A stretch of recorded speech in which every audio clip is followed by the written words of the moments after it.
Ini bukti loh di tangan cowokmu, temanmu nih. Atau belum kenal? Teman serius, dan saya tahu kamu masih bohong. Iya, teman kelas saya. Ya, setidaknya ini bukti ya. Gak usah ngolok, saya manggil kamu ini ke dalam. Alasan nanti lari apa sih, Don? Nanya itu. Apa dia bilang ayah? Iya, dah situ lari deh. Nanti lari saya. Mana jok aku. Mbak, bisa nggak saya minta tolong? Saya pengen kencing unin coba. Padahal Leno tuh irami dengan taman kembi aku do. Aku lain ini pulang. Padahal itu mama tapi karena ketakutan tadi dia. Karena nanti kan kalau dia berteriak kemudian memukul saat iya nanti kan kedengaran di luar maka akan dinikahkan. Karena kondisi-kondisi intimidasi seperti itu maka korban diam seketika. Gus, gini Gus. Lu kalau punya skill ngomong, kalau jago ngomong ya kan jangan jadi pelaku. Ya kan Gus, ini gue kasih alternatif beberapa karir yang bisa lu jajakin nanti setelah urusan hukum ini berlangsung terus lu mendapat ganjarannya ya. Ya, kakak cantik, jangan mau merusak diri. Saya yakin kakak bisa kan, punya ilmu kan, kakak punya kecantikan kan, tapi yang kakak belum punya pasti asuransi dari Agus Life kan. Ini tuh all risk kan, kalau kakak nanti ada kecelakaan. Halo, assalamualaikum, terima kasih sudah klik video ini ya. Kali ini kita masih mereaction kasus Agus Buntungnya.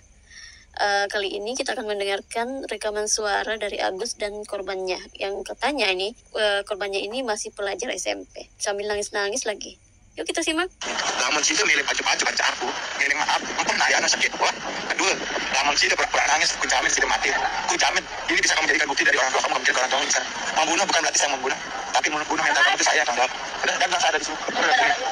Kamu sekarang rekam suara kamu mau ngomong baik-baik sama saya atau tidak? Ini bukti loh di tangan cowokmu, temanmu nih. Atau belum kenal? Teman serius, dan saya tahu kamu masih bohong. Iya, teman kelas saya. Ya, setidaknya ini bukti ya. Gak usah ngolok, saya manggil kamu ini ke dalam. Alasan nanti lari apa sih, Don? Nanya itu. Apa dia bilang ayah? Iya, dah situ lari deh. Nanti lari saya. Jangan langsung, kamu kan udah SMP. Jangan kayak gitu, ini sudah ada bukti nih loh.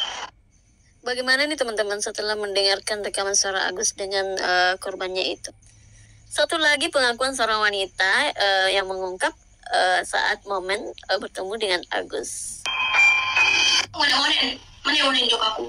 Mbak, bisa nggak saya minta tolong? Saya pengen kencing unin coba. Padahal Leno tuh irami dengan taman kembi aku do. Aku lain ini pulang. Padahal itu mama kembi itu mama lain no.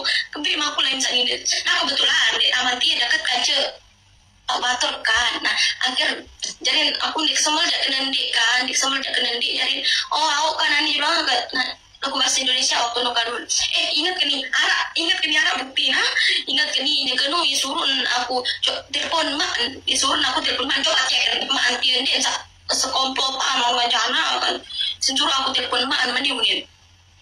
Aku sih teleponan mak pokok. Ingat ke pokoknya yang kenu ina chat, aku lupa aku.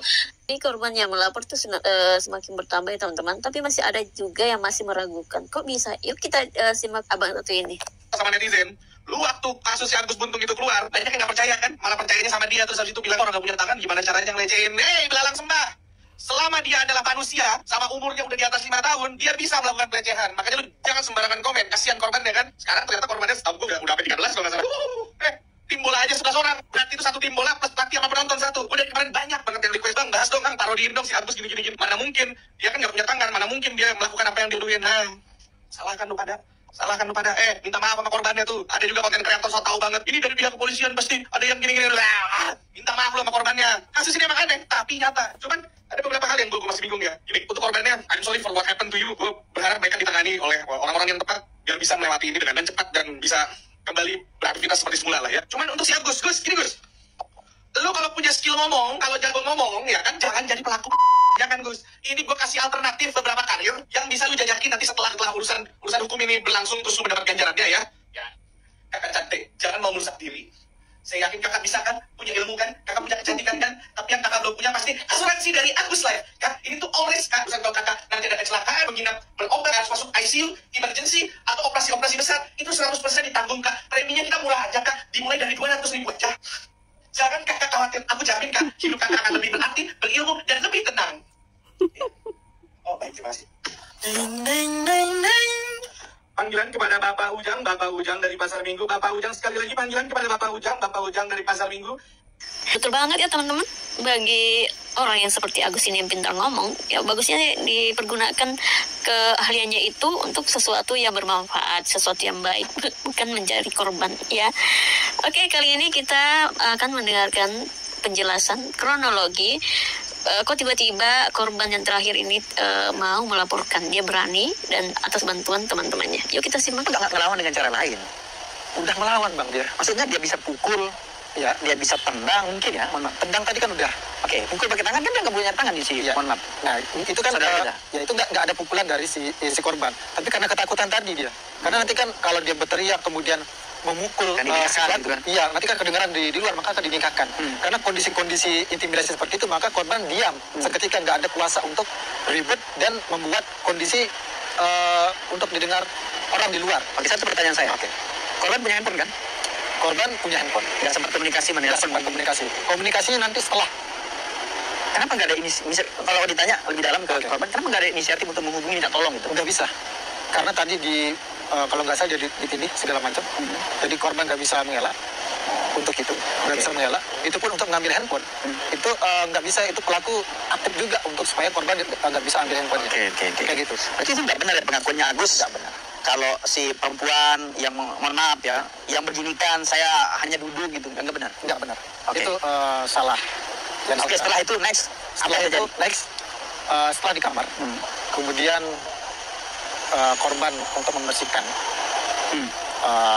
sperma atau cairan dari si pelaku ke WC toilet. Setelah itu korban dipasangkan. Benar itu? Itu benar. Benar ya? Iya benar. Dimandiin?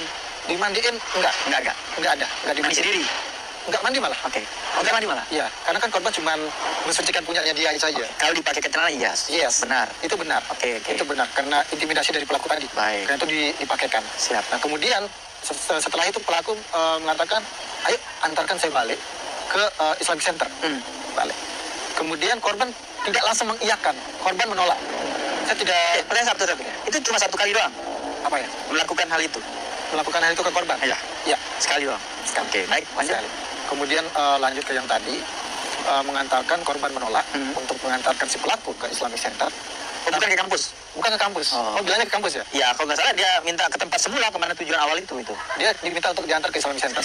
Ya. Ya. Sekitar Udayana lah ya. Iya, sekitar Udayana. Itu diminta. Kemudian korban menolak. Tapi pelaku dengan ancaman yang sama, serupa yang sebelumnya, diancam kepada korban. Oke. Dengan hal yang serupa, dengan ancaman akan dilaporkan, akan diberitakan orang tuanya, si korban segala macam. Kembali takutlah si korban. Psikologis si korban mulai kambuh lagi, Oke. bergejolak lagi. Kemudian, diantarkanlah si pelaku ke Islamic Center dengan motor korban, digonceng oleh korban. Itu benar. Mas, di perjalanan, korban menelpon temannya. Ya, di perjalanan ya. Di perjalanan, korban menelpon temannya, ayo ketemu dengan saya segera di depan Islamic Center. Di Islamic Center, ketemu Teman-teman mahasiswanya ini. ya, teman mahasiswanya. Teman mahasiswanya. Di perjalanan diteleponlah temannya ini, ketemu segera, penting banget katanya. Oke, diiyakan oleh temannya, teman korban dalam perjalanan. Kemudian korban dengan pelaku sampai ke Islamic Center, sampai di Islamic Center. Kemudian ketika sampai di Islamic Center, korban dengan pelaku, korban mengelilingi Islamic Center beberapa kali dengan tujuan untuk menunggu temannya tadi. Oh, iya. Untuk menunggu temannya tadi. Sengaja. Sengaja. Sembari memastikan pelaku tidak kemana-mana. Oke, berarti benar. Kalau penuturannya si Agus benar, ada Ya. keliling di situ. 3 kali nggak salah katanya. Korban saja yang keliling. Oh, korban saja? Korban saja yang keliling. Agus udah turun. Udah turun. Makanya kayak gitu. Yang dia keliling, Agus turun di depan itu. Kemudian datang teman, singkat cerita datang teman korban. Dan pada saat itu korban menanyakan kepada Agus, ketika sudah ada dua temannya. Oke. Kamu sudah berapa korban yang kamu gituin? Kata temannya si korban. Bukan. Kata korban sendiri. Oh. Dia langsung mengatakan kepada si pelaku. Nah kemudian nggak digubris sama Si Agus. si pelaku nggak digubris. Kemudian dari situ teman korban, 2 orang teman korban ini emosi pada saat itu, ingin melakukan pemukulan.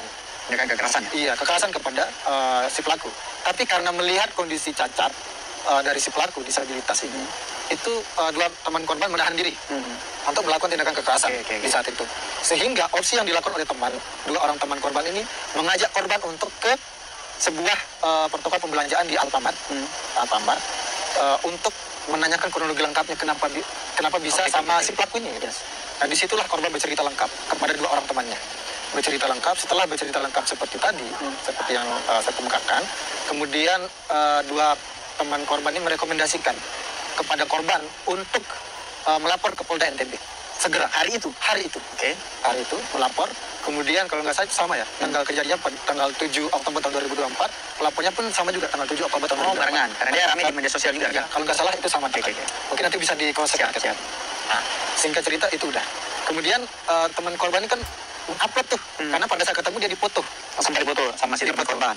Itu kan muncul di media Lombok 1 kalau nggak salah. Muncul di media Lombok 1. Kemudian dari situ si pelaku melakukan klarifikasi di medsos. Kalau saya lihatnya di medsos TikTok waktu itu. Nah, pada saat lihat medsos TikTok, saya berinisiatif untuk membaca komentar-komentar. Ini kan komentar-komentarnya ada yang sisi negatif, ada yang mendukung pelaku, ada yang memang mendukung korban. Nah, kemudian saya membaca komentar-komentar. Ada satu yang menarik.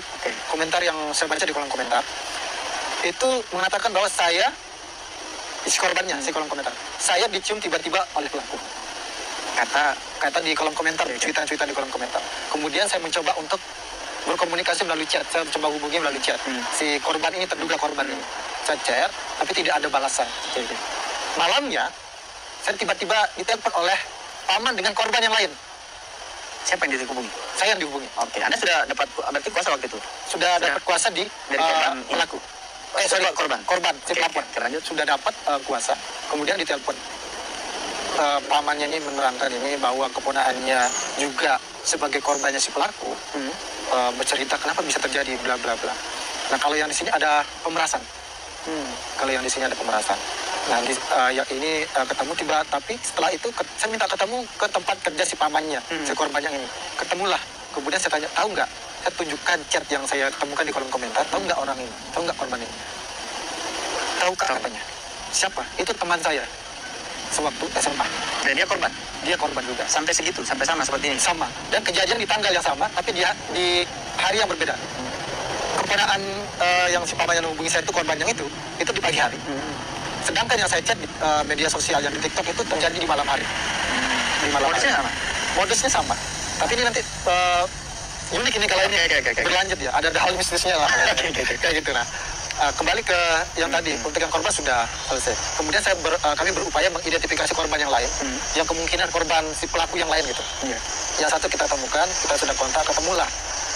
Ini terjadi di korban yang lain yang saya bilang tadi di hari yang sama, di tanggal 1 Oktober tahun 2024, yang dimana korban satunya itu di pagi hari, dengan motif yang sama, si pelaku tidak kenal dengan si korban. Sama juga, nggak kenal dengan si korban, tiba-tiba datang. Ini statusnya apa? Mahasiswa atau? Mahasiswa juga. Sama juga, mahasiswa juga. Si pintarnya tupai melompat pasti akan jatuh juga. Mungkin inilah yang terkena pada Agus ya. Karena meskipun sebanyak itu korbannya yang tidak mau speak up, akhirnya ada korban terakhir yang mau melaporkan dia. Semoga saja tidak ada lagi Agus-Agus berikutnya yang seperti ini. Terima kasih sudah menyimak video ini. Sampai jumpa di konten selanjutnya. Bye. Assalamualaikum.